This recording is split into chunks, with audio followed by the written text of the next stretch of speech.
Oração para negar o mal.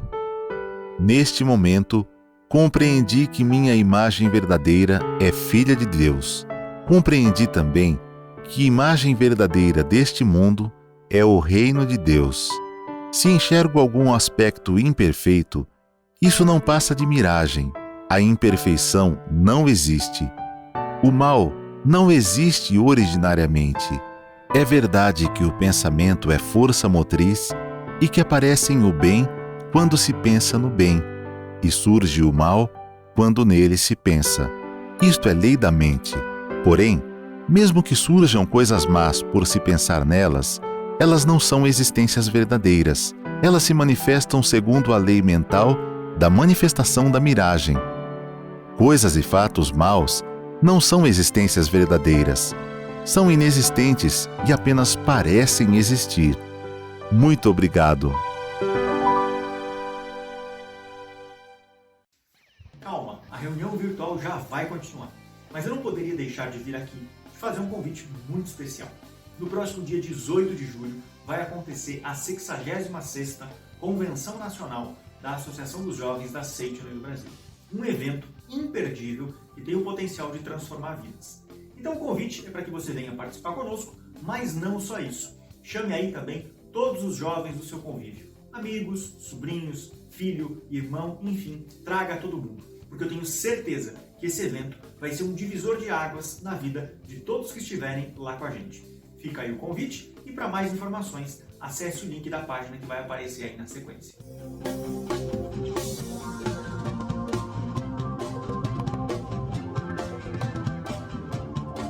Meus cumprimentos, queridos educadores, queridas educadoras, queridos pais, jovens que nos acompanham neste momento, nessa atividade promovida pela Superintendência das Atividades dos Educadores da Seite Onoê do Brasil.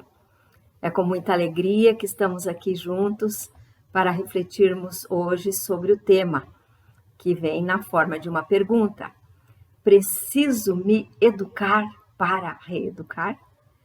Nós estamos sempre refletindo um pouquinho diferente. Reeducar-se para educar. Mas hoje nós temos que responder essa pergunta. Preciso me educar para reeducar? Em princípio, eu diria que essa resposta é afirmativa, na medida que estamos aí vivenciando novos tempos em todos os aspectos. Estamos aí repensando relacionamentos, repensando o trabalho, repensando o nosso padrão de consumo, repensando nossa alimentação, enfim, diante de todos os novos acontecimentos, estamos aí fazendo essa reflexão, né? Preciso me educar para reeducar? Então, gostaria de retomar aqui algumas questões para que a gente comece a perceber, né, o raciocínio para respondermos a essa pergunta. Eu trouxe aqui o livro do professor Masaharu Taniguchi, A Verdade da Vida, volume 20, que é um dos volumes da sua autobiografia. Volume 19 e o volume 20 são os volumes da autobiografia do mestre Masaharu Taniguchi. E já em 1920, na década de 20, o mestre Masaharu Taniguchi vinha fazendo suas reflexões, né? Como todos nós, refletindo: quem sou eu, o que estou fazendo aqui neste mundo, qual é o meu papel? Ele queria muito compreender Deus, encontrar Deus, entender o mundo. E ele coloca aqui na sua autobiografia as reflexões que ele já fazia, mesmo antes de receber as revelações divinas e fundar a Seite Onoê. Então, aqui na página 13, ele colocou assim, que algumas pessoas pensam da seguinte maneira: a vida de um boi abatido no matadouro transfere-se para os seres humanos que se alimentam da carne dele e torna-se uma vida mais elevada. Mestre Masaharu Taniguchi respondeu da seguinte forma esse argumento. Minha resposta a esse argumento é a seguinte: quem defende tal ponto de vista deve ser alguém que acha justo que a vida dos seres fracos e indefesos seja sacrificada para maior progresso dos seres fortes. E na página 80 e 81, ele continua assim: a mente que admite a prática cruel de matar e comer animais fatalmente gera resultados maléficos. A mente que permite devorar animais não desaparece simplesmente no universo sem produzir nenhuma consequência.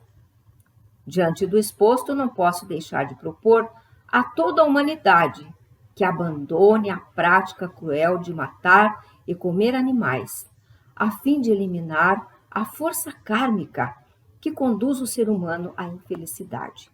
Julho de 1923. Então, já nessa época, o mestre Masaharu Taniguchi, nas suas reflexões, nos alertava para essa questão. Depois, sucedeu o mestre Masaharu Taniguchi, o mestre Seiichi Taniguchi, que escreveu este livro, A Escola da Vida é Maravilhosa. E aqui ele coloca para nós, na página 59, no item 4, Dádivas da Natureza, somos vivificados. Vivemos na natureza.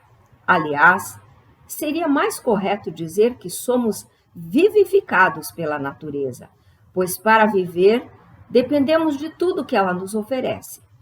Ar, água, vegetais, animais, tudo faz parte da natureza. Vivemos na Terra graças às dádivas da natureza. É uma grande bênção. O sol que ilumina a Terra é a fonte de energia que a natureza nos proporciona. E também pela obra da natureza, que se chama Sistema Solar, alternam seus dias e as noites. Entretanto, ele continua aqui, os elementos da natureza no nosso planeta estão se alterando gradativamente. As áreas verdes estão diminuindo, em razão do desmatamento, das queimadas. Por causa disso, muitos animais que vivem nas florestas e nas matas perderam seu habitat e fogem, invadindo, entre aspas, as lavouras dos homens em busca de comida, e são enxotados ou mortos. E, quando muito, envenenados, como pragas nas lavouras por pesticidas e agrotóxicos que vão se infiltrando também nos solos, com consequências trágicas para os micro-organismos que vivem nos solos. Então, estamos eliminando elementos importantes para a vida do ser humano aqui no planeta Terra. E o professor Seiichi Taniguchi continua aqui: se a humanidade continuar agredindo a natureza, não só os seres humanos, como também os animais e os vegetais, perderão a bênção de viver no globo terrestre verdejante e belo. E, mais recentemente, o nosso Supremo Presidente, professor Masanobu Taniguchi, está também nos alertando sobre a questão do aquecimento global em curso no nosso planeta. Alterações climáticas que já vem demonstrando muitos resultados aí dessa alteração, furacões aumentando o seu número e a sua intensidade em muitas regiões do planeta. E ele fala especificamente também para nós brasileiros, que temos em nosso território a floresta amazônica.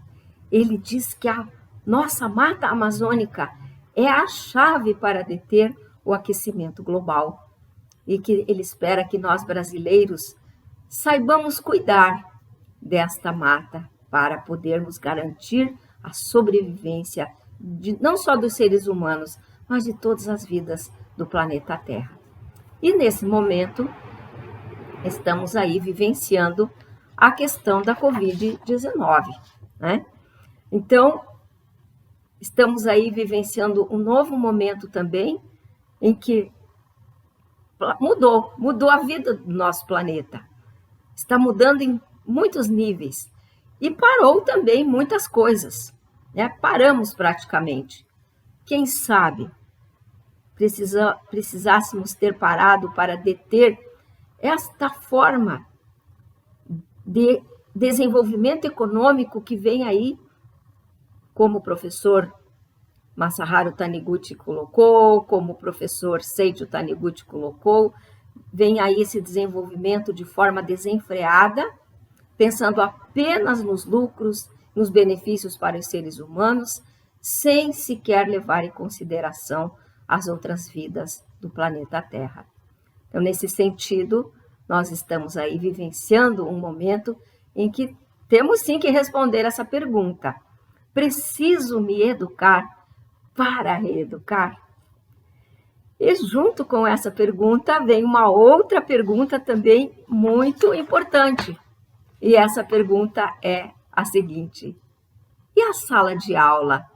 Como fica a sala de aula, né? Vejamos, como fica a sala de aula diante dessa nova realidade? Até agora nós tínhamos um ensino voltado para uma outra organização de sociedade, né? Mais voltada para o mercado, mais voltada para esse desenvolvimento econômico desenfreado. Porém, agora, diante da nova realidade, com as mudanças em curso, diante do desafio de determos o aquecimento global, proteção do meio ambiente, de mudarmos a nossa própria alimentação, agora o ensino híbrido, né, que está acontecendo, nós temos que sim reformular também a sala de aula, né? Diante disso, um novo currículo provavelmente deve ser pensado. A Seiichi Onoye está voltada para essa questão, né? Está voltada para essa questão no sentido de estarmos construindo aí as bases, né? Ao respondermos essas questões, construirmos as bases para o que nós chamamos de nova civilização.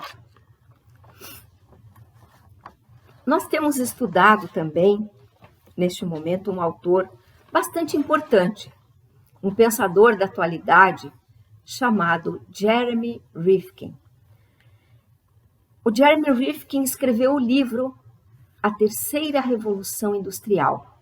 Ele não é um livro da Seiichi Onoye, mas ele faz parte da bibliografia que nós utilizamos no Ciclo de Estudos da Educação da Vida, o CEV, e ele escreveu neste livro sobre a reformulação da sala de aula. Então, nós queremos trazer aqui para os senhores, para as senhoras que estão nos acompanhando, as reflexões a partir do Jeremy Rifkin, para que a gente compreenda, né, essas questões. Então, na página 250, ele escreve o artigo, né, um capítulo sobre a reformulação de uma sala de aula. E fala que de uma sociedade mais distribuída e mais colaborativa.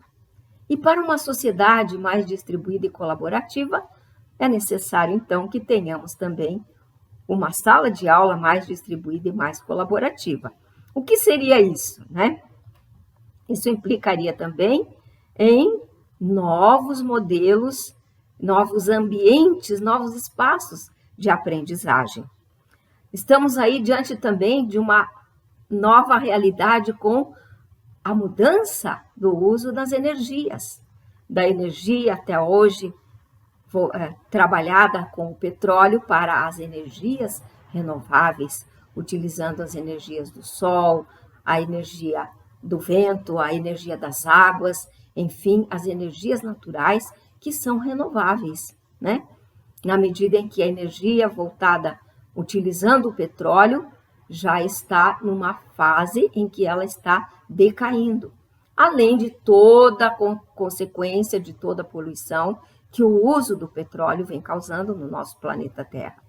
Então, são novos desafios para as novas gerações ou atuais gerações, porque muitas alternativas já estão sendo implantadas no mundo inteiro há mais de 20 anos, com novos modelos de aprendizagem, novas pedagogias, enfim, né?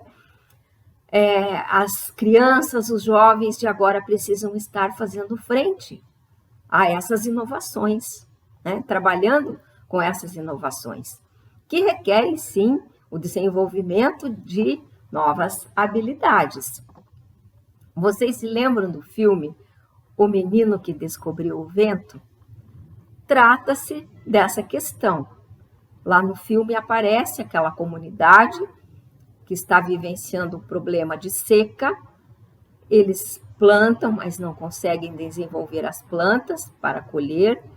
A comunidade começa a passar fome e aquele menino então vai em busca de uma alternativa para solucionar os problemas da sua comunidade.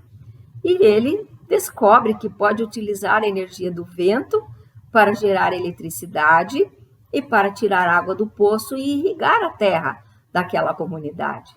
Ele cria até uma briga com o pai, não é? Ele precisa usar a bicicleta do pai para fazer aquele equipamento usar a energia do vento, a energia eólica, né? Como nós chamamos. Então ele constrói aquele aparelho, né? Aquela hélice que vai girar com o vento e vai gerar eletricidade e vai puxar água do poço, e assim ele consegue fazer com que a terra seja irrigada e devolver à terra a capacidade de produzir, né, e produzir alimentos para aquela comunidade. Então, estamos diante desses desafios, dessas questões que os nossos crianças, os nossos jovens precisam enfrentar também.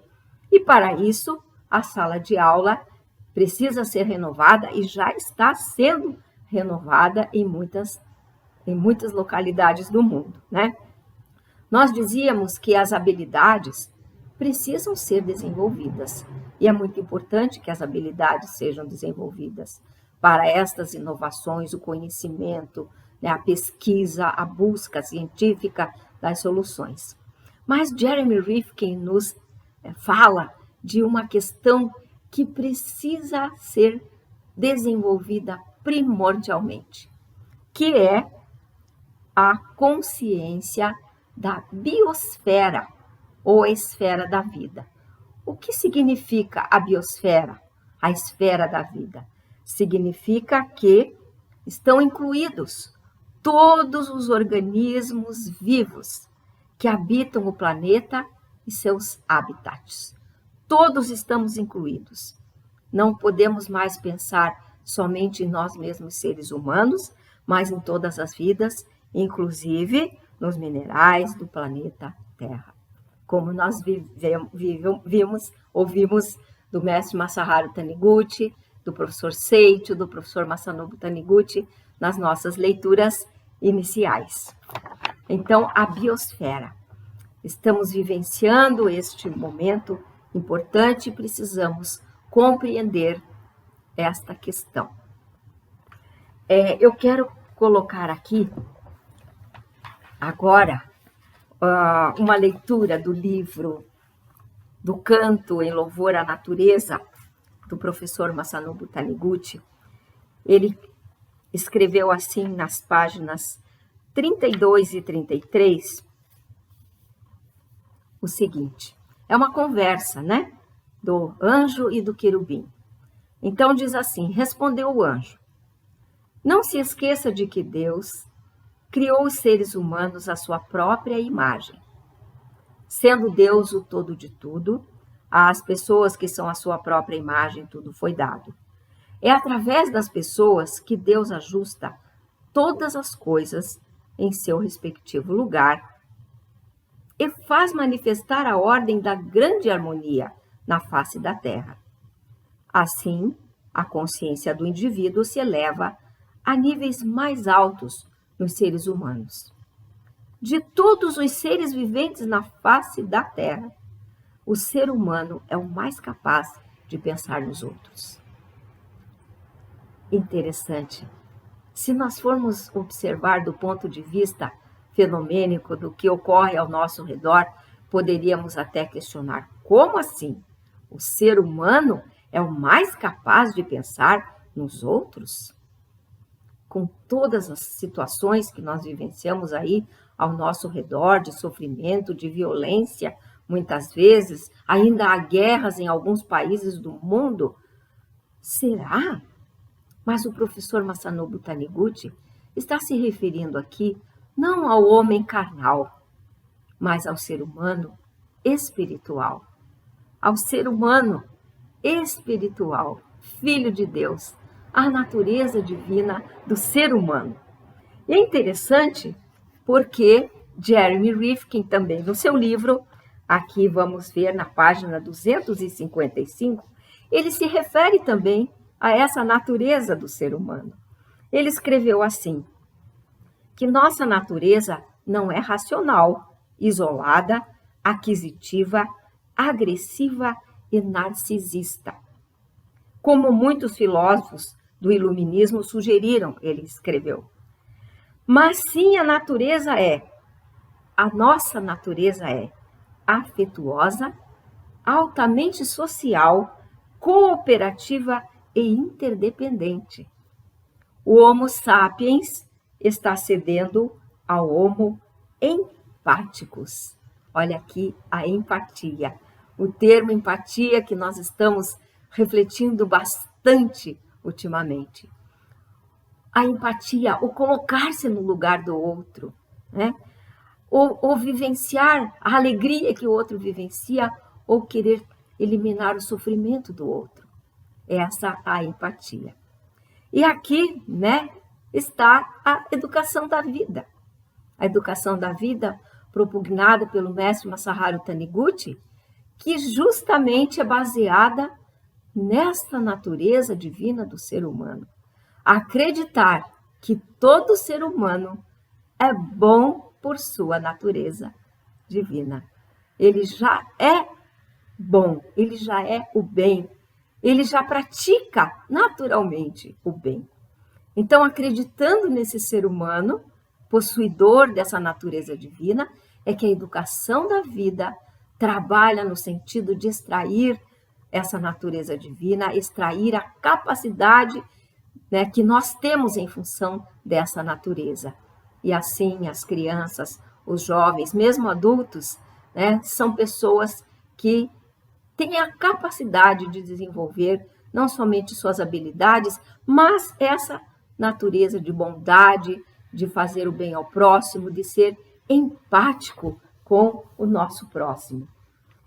Ele escreveu aqui na sequência, o Jeremy Rifkin, a percepção de que somos uma espécie solidária, que a empatia evoluiu ao longo da história e que somos interconectados na biosfera da mesma forma que na blogosfera, é de extrema importância para se repensar a missão da educação.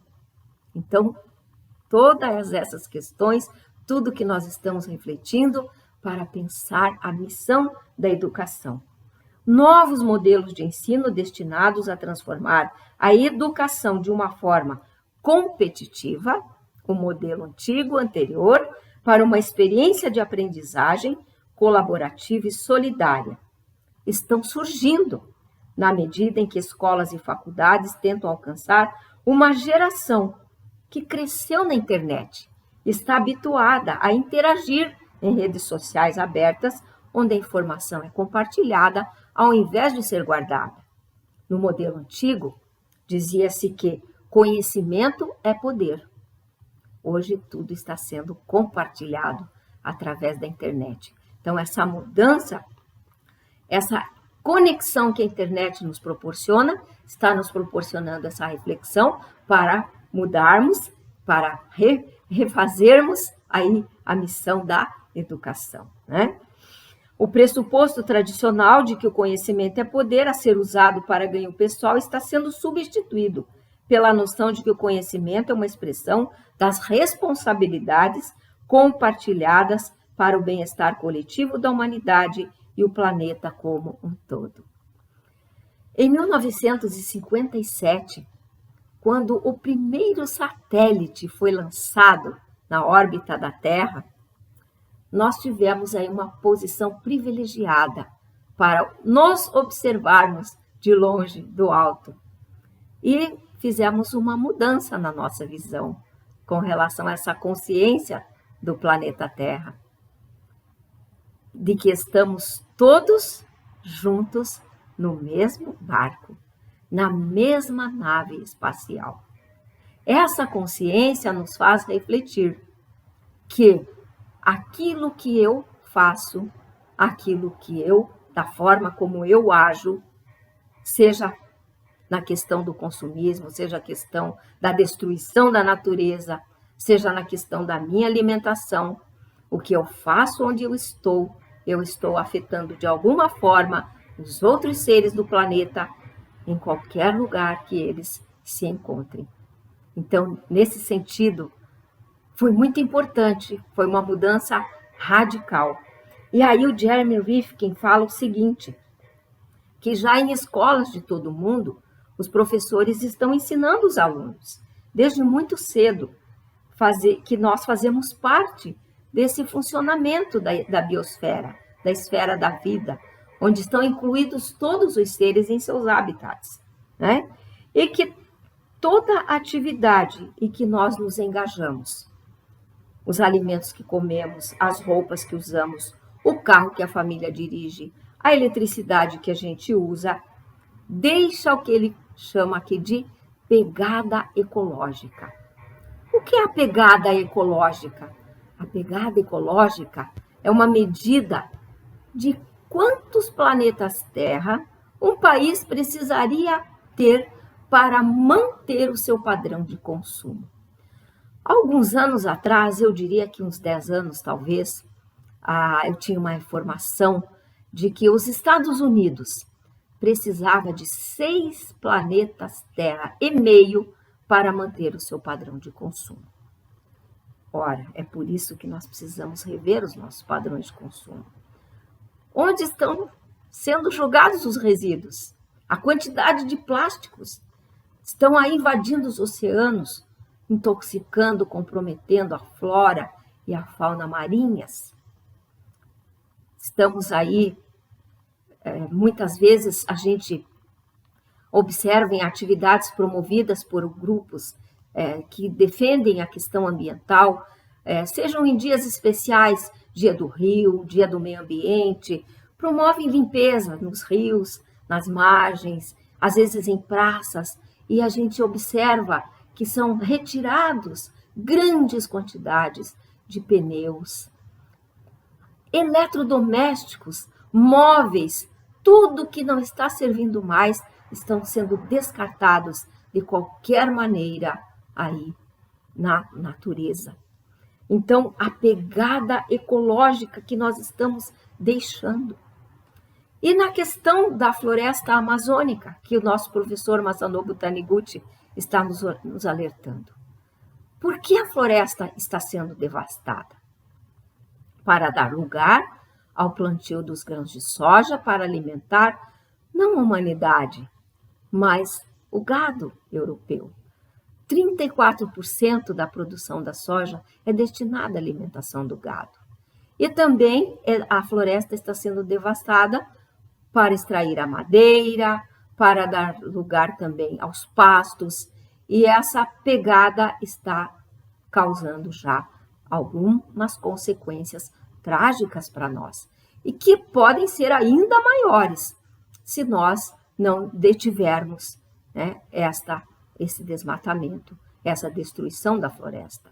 O professor Masanobu coloca que ela é a chave para deter o aquecimento global. Então, na medida em que nós vamos ampliando a nossa consciência da biosfera, né, nós vamos verificando que nossas ações são importantes para as ações de todos os seres vivos do planeta. Um hambúrguer que a gente coma no sanduíche, ele pode trazer consequências maléficas para a humanidade. Então, existem muitos exemplos já por todo o mundo, como o professor Jeremy Rifkin está colocando aqui, de modelos de salas de aula novos. Então, aquele modelo antigo das crianças, dos jovens isolados nas suas carteiras, ouvindo apenas o professor falar, esse modelo está sendo substituído em muitos lugares pelos trabalhos em grupo, onde as crianças juntas, como compartilham já suas experiências através da internet, na escola vão compartilhar também suas experiências, seus conhecimentos, né, em grupos, ampliando a consciência de solidariedade, verificando, ou melhor, vivificando a responsabilidade de uns sobre os outros. E o professor? O papel do professor se torna ainda mais importante. Ele passa a ser o mediador, ele passa a ser o orientador daqueles grupos, encaminhando as suas discussões, encaminhando as suas experiências, ensinando-os a pensar. Então, nesse sentido, o papel do professor é aquele papel que ele age como o facilitador dessas experiências, né? Outras propostas. Tem uma proposta interessante também que Jeremy Rifkin cita no seu livro A Terceira Revolução Industrial, que são as aprendizagens, o aprendizado baseado em serviços comunitários.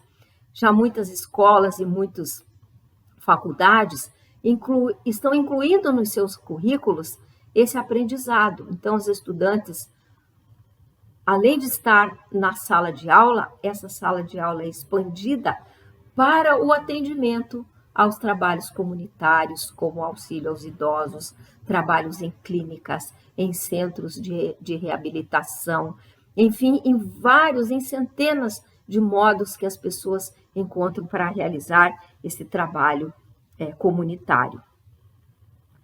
E a biosfera, fala Jeremy Rifkin, né? Ela torna-se um ambiente de aprendizagem. Então, saímos, né, do campo, do espaço limitado, das quatro paredes da sala de aula para o mundo, digamos assim, para aprendermos. E na página 270 ainda do livro de Jeremy Rifkin, ele cita o sociólogo Stephen Keller. Ele trata do ponto raramente abordado de que a interação com a natureza é essencial para o pensamento crítico. A mente em desenvolvimento da criança observa continuamente os fenômenos naturais e tenta entender como eles afetam o mundo onde ela está crescendo. Por que a chuva cai do céu? Ela pergunta. Por que o sol nasce todo dia? Por que as plantas crescem em determinados períodos do ano? O que são as sombras? De onde vem o vento? Por que eu suo quando está quente? E assim a criança vai procurando estabelecer essas relações aí entre si e os fenômenos, né, que acontecem no mundo. Atualmente, vivendo em grandes cidades, nós perdemos esse contato com a natureza. A cidade nos afastou e nós deixamos de observar a natureza, até porque em apartamentos, né, a grande maioria da população infantil, os juvenis, estão mais voltados às telinhas hoje do que aos fenômenos da natureza. Então, Stephen Keller continua assim. Conclui que poucas áreas da vida fornecem aos jovens tanta oportunidade quanto o mundo natural para o pensamento crítico, o questionamento criativo, a solução de problemas e o desenvolvimento intelectual. A natureza, escreveu aqui Jeremy Rifkin, é a fonte de encantamento e admiração, sem os quais a imaginação não existiria. E sem a imaginação humana, a consciência se atrofiaria. Quero compartilhar com os senhores, as senhoras, os que estão nos acompanhando neste momento, uma experiência que nós tivemos em 2016. Eu tive oportunidade de estar nessa experiência junto com outros preletores do Brasil e outros preletores do mundo todo, na Conferência Especial da Seicho-no-ie pela Paz Mundial, que foi realizada no escritório na Floresta, no Japão, e nós tivemos, e o escritório na Floresta, ele é mesmo na Floresta. Então, tivemos a oportunidade de estarmos lá para vivenciar uma atividade chamada Interpretação da Natureza. Então, fomos deslocados ali do escritório para dentro da mata, e ali dentro da mata divididos em grupos, cada grupo de acordo com algum órgão dos sentidos. Então, alguns ficaram com os ouvidos, outros com o nariz, outros com as mãos, outros com a boca, outros com os olhos, para aguçarmos os nossos sentidos na nossa experiência com a natureza. Eu, por exemplo, peguei a orelha, então eu deveria aguçar o sentido do ouvido para ouvir os sons da natureza. E aí fui fazer a minha experiência, a minha interpretação. E era verão, ouvi o canto da cigarra. Vejam, o canto da cigarra no Japão é igualzinho ao canto das cigarras no Brasil. E quando eu ouvi o canto da cigarra, me reportei à fábula, né, da cigarra e da formiga. Quando a gente vê que somente a formiga é valorizada porque trabalha muito, e a cigarra que cantava não tinha valor nenhum. Ela não trabalhava, só cantava. Assim foi desprezada. Então, através dessa experiência, dessa vivência interessante, a gente foi vendo como que a Seichonoye está nos conduzindo também a nós voltarmos a valorizar as questões culturais, os valores culturais, as questões da natureza, a vivenciarmos e apreciarmos, a nos maravilharmos novamente com a beleza, com o bem que as coisas expressam como vida de Deus. Então, essa experiência foi gratificante para nós.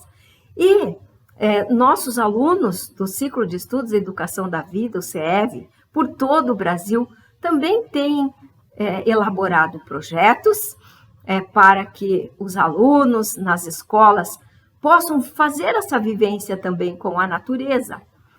Já selecionamos este ano alguns trabalhos no fórum para o nosso 5º Congresso Latino-Americano de Educação da Vida, que acontecerá em agosto. Então, vamos ter a oportunidade de vivenciar estes trabalhos que os nossos alunos do CEV aplicam nas escolas com muito sucesso. E agora, então, vou deixá-los para ouvir a preletora Evódia Queires, que também tem uma vivência dessas, que ela aplicou no Instituto Schnorr, um dos projetos, ela como aluna do CEV.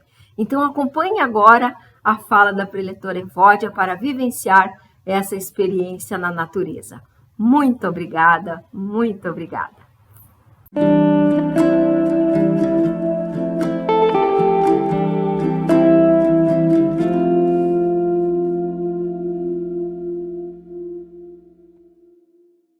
Reverência, muito obrigada.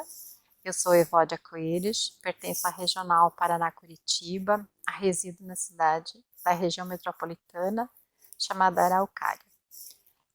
Eu fiz o CEV de 2015 a 2017, onde elaborei um projeto, Você Nunca Está Sozinho, que foi trabalhado em colégios de Araucária e Curitiba.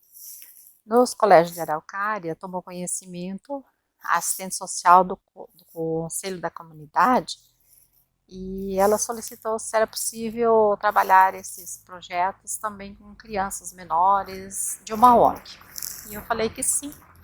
Então, no início de 2018, já tinha elaborado um novo projeto chamado A Alegria em Viver o Eu, para trabalhar exatamente na ONG onde a assistente social trabalhava, que é o Instituto Schnorr, com crianças que no horário contrário à escolaridade faziam serviço de convivência nesse instituto.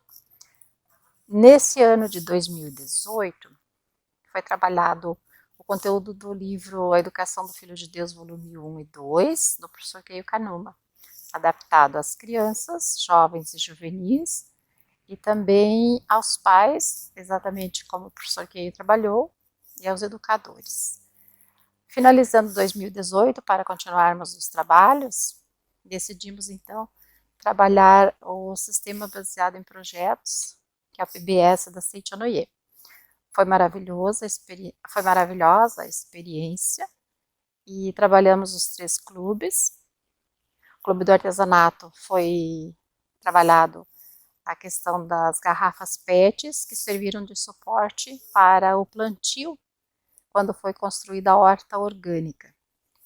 Todos os 3 clubes trabalhamos a parte teórica, levando como base o conhecimento que os educandos já traziam dos seus lares, acrescentando então conhecimento a mais e também tendo essa consciência do viver dentro de uma religiosidade, do viver religioso, onde se embasa na vida que cresce junto com a natureza, adquirindo assim o conhecimento e a prática da criação da nova civilização. Na construção das garrafas, cada criança, dentro do seu nível de habilidade, fomos trabalhando. Na horta orgânica, buscamos adquirir maior conhecimento junto com um profissional da área, um agrônomo do CRAS, que fez todo o trabalho com a gente até o dia do plantio. Então, as crianças fizeram em conjunto esse trabalho e em forma de coletividade. O trabalho não era meu, não era de indivíduo, e sim coletivo. E isso criou um respeito mútuo entre o grupo. Foi maravilhoso, porque se trabalhou essa ideia da expansão da consciência para saber que eu e o outro somos um só. A questão da bike, no momento que fomos trabalhando a questão de segurança, do conviver com a natureza, a razão do transporte através da bicicleta, então a grande maioria teve a consciência de que não usava corretamente os acessórios para poder andar de bicicleta. Então não conseguimos fazer assim o passeio ciclístico, mas fizemos um dia da bicicleta, onde eu levei a minha bicicleta, que está equipada, e cada um pôde usar a minha bicicleta conforme o corpo físico, né, que tem que adequar tudo. Então teve muitos que não conseguiram andar devido à estrutura física da pessoa, da criança e a bicicleta. Mas foi maravilhoso a questão da consciência que cada um teve. Olha, eu não posso andar com a bike, com essa bike, né?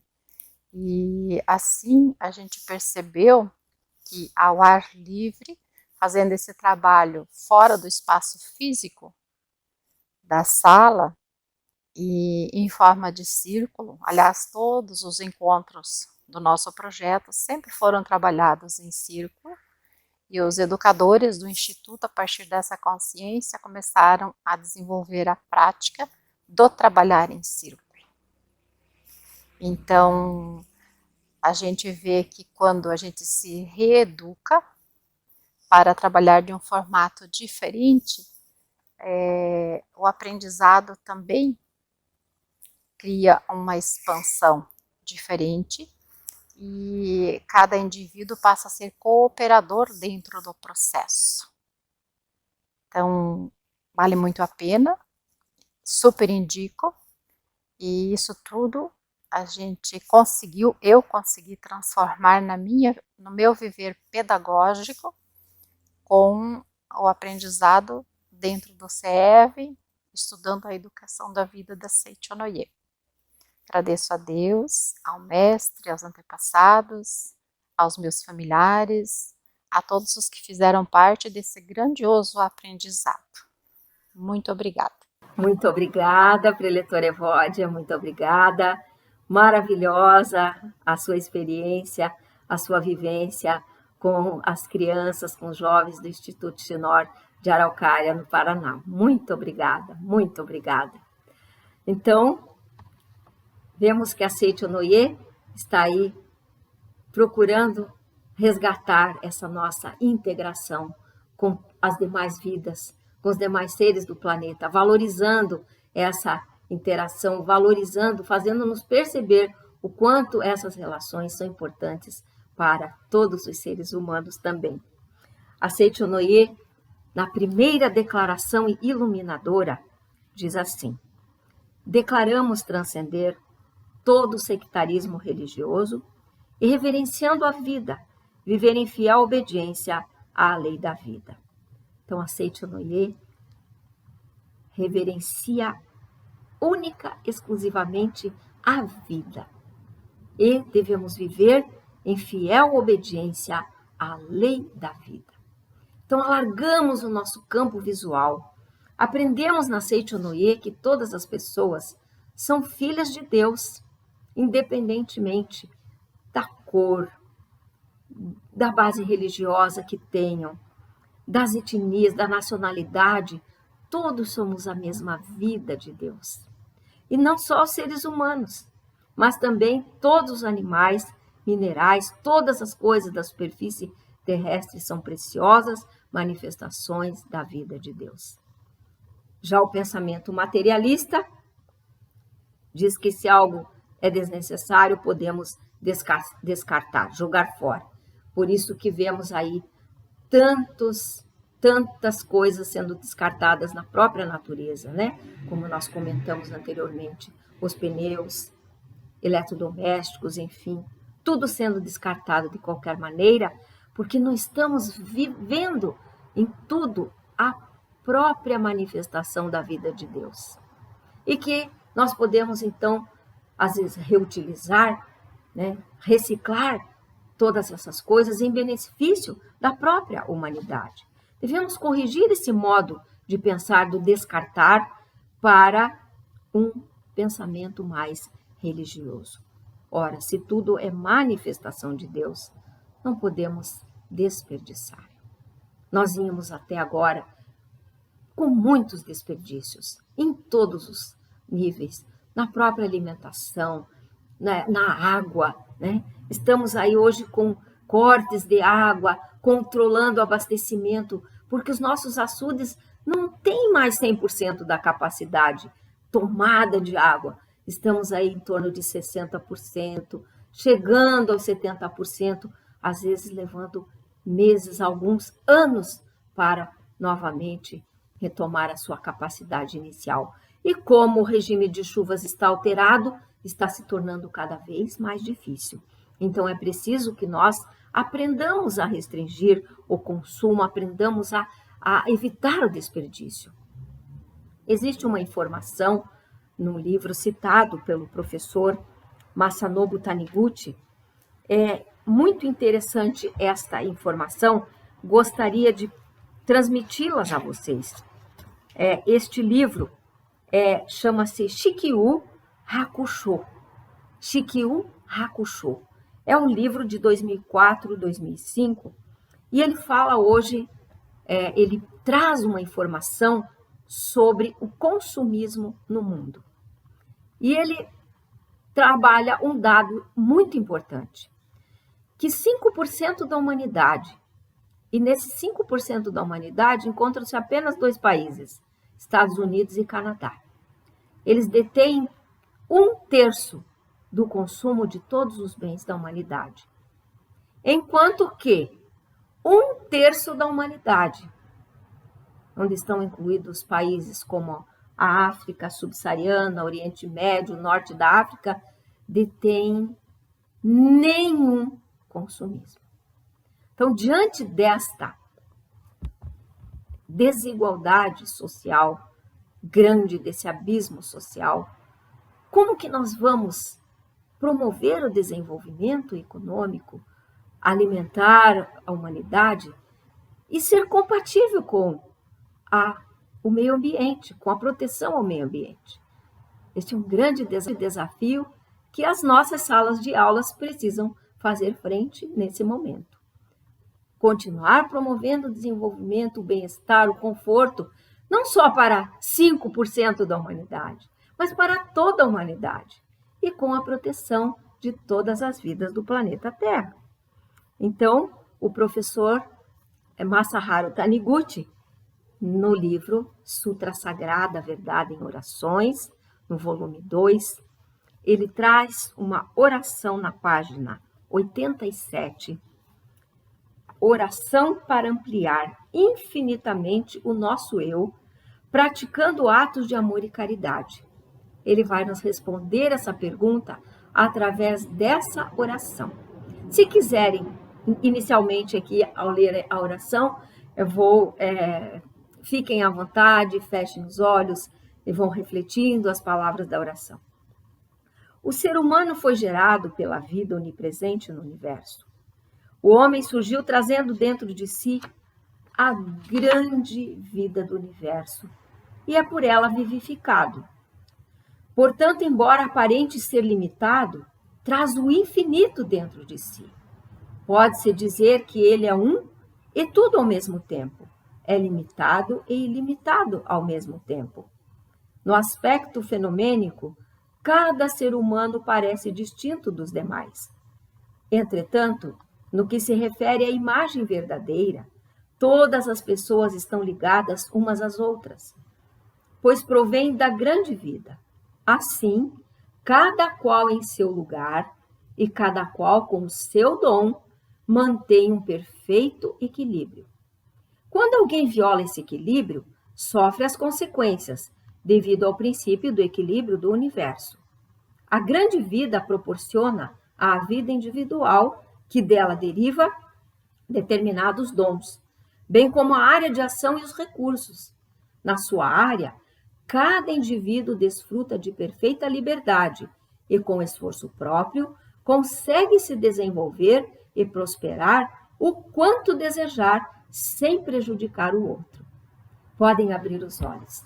Então vejam, as palavras da oração do mestre Masaharu Taniguchi nos traz essa boa notícia de que podemos sim nos desenvolver, que todos podem fazer parte desse desenvolvimento sem prejudicar os outros.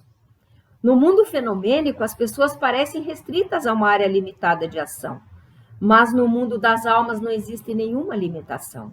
A alma se desenvolve de dentro para fora, partindo do microcosmo, expande para o mundo de infinitas dimensões.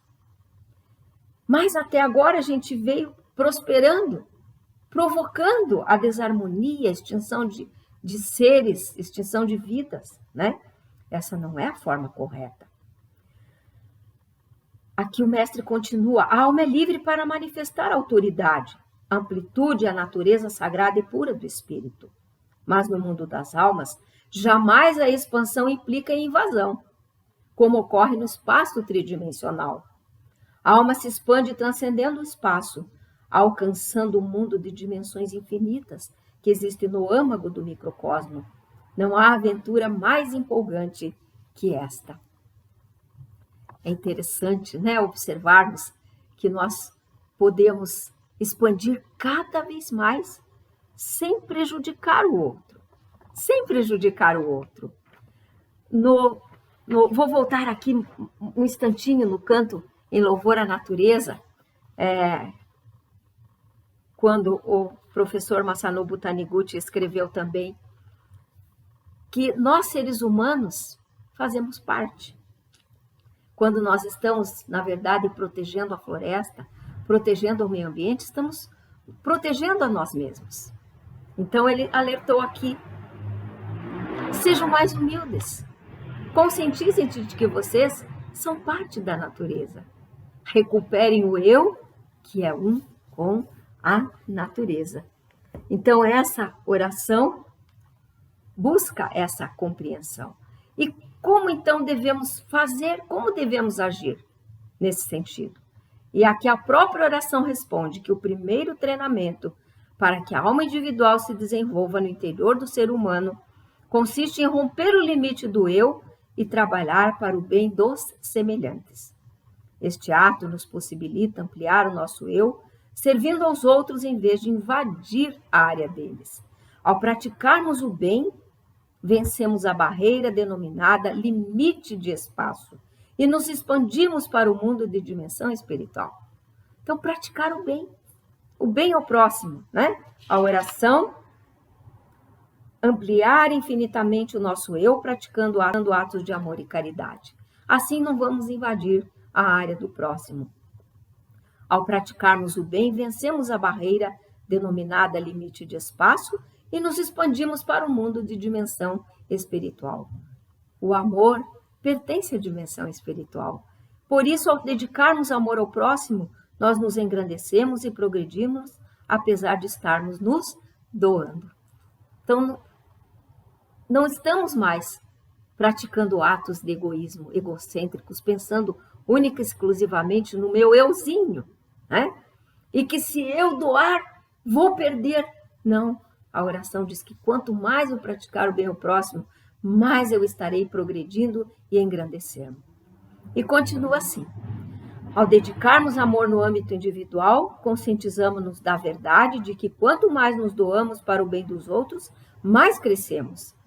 E então passamos a nos empenhar em ampliar o campo de ação do nosso amor aos semelhantes, servindo à sociedade, ao país e ao mundo. Assim é o modo de evoluir dos filhos de Deus.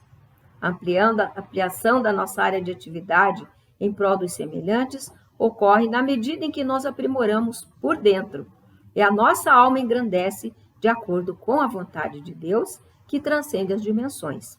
Por isso, por mais que ampliemos a nossa área de atividade, não entraremos em confronto com a expansão da vida dos outros, como acontece quando se trata de ampliar as vantagens e os domínios no âmbito material.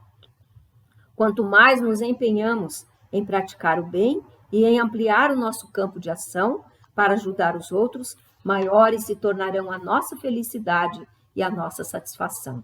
Agradeço a Deus por fazer-me compreender esta verdade. Muito obrigado. E assim estaremos novamente reunificando aquilo que parecia estar separado. Nós, seres humanos, com as demais vidas e os demais seres do planeta Terra. E assim eu encerro esta nossa reflexão deste momento do dia de hoje e vou deixar aqui como a nossa oração de hoje uma música. Dizemos que quem canta ora duas vezes. Então vamos acompanhar a música A Vida Fala Mais Alto. Muito obrigado, muito obrigado, muito obrigado, senhores educadores, senhoras educadoras, pais, jovens, todos os que estiveram participando conosco até este momento. Muito obrigado.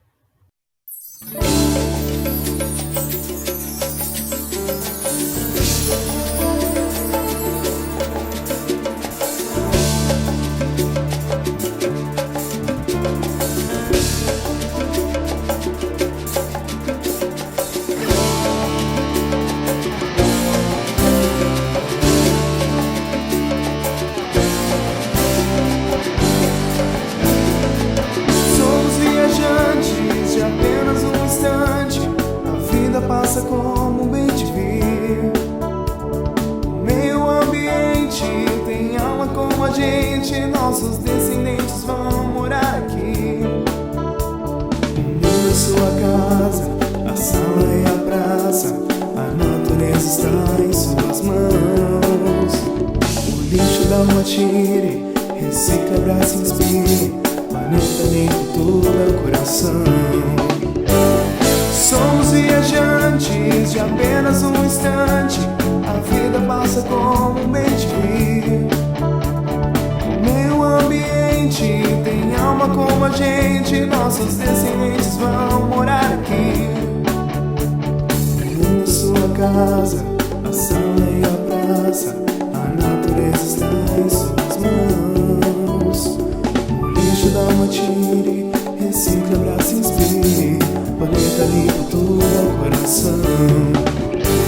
E a sede nos rios, o ar quer respirar. O pulmão do Brasil, meu peito a amar. Natureza mãe, te amo tanto. Belo é viver em teus encantos. A vida tem valor, viva sem sobressalto.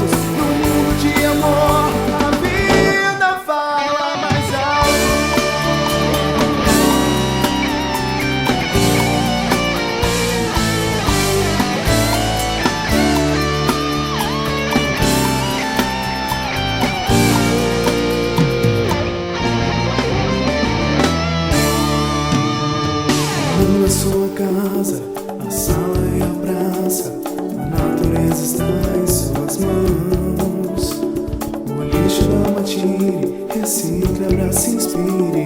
Planeta limpo, tudo no meu coração. E a sede nos rios, o ar quer respirar. O pulmão do Brasil, meu peito amar. Natureza mãe, te amo tanto. O belo é viver em teus encantos.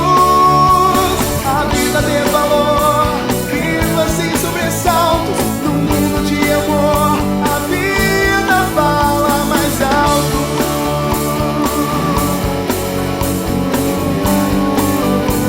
A vida fala mais alto.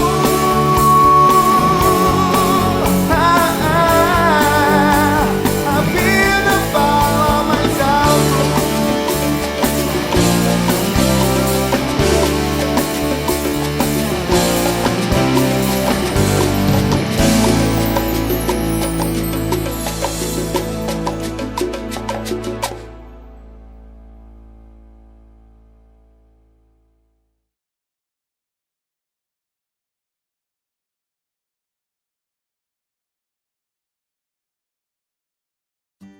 Onde está Deus? Entender isso nos permite captar a real natureza de Deus. Descobrir que Ele está mais perto do que imaginamos e que podemos também enxergá-lo nos outros, aprender a confiar nele. Compreender sobre o amor e ver o mundo através dele. Agora, toda criança pode aprender isso de um jeito simples com o novo livro infantil Carmela e o Ratinho do Bosque, de autoria do preletor Eduardo Nunes. Dê esse presente de uma vida inteira para o seu filho também. Adquira pelo site www.livrariasni.org.br ou contate pelo telefone 11 50 74 41 80. Muito obrigado e boa leitura!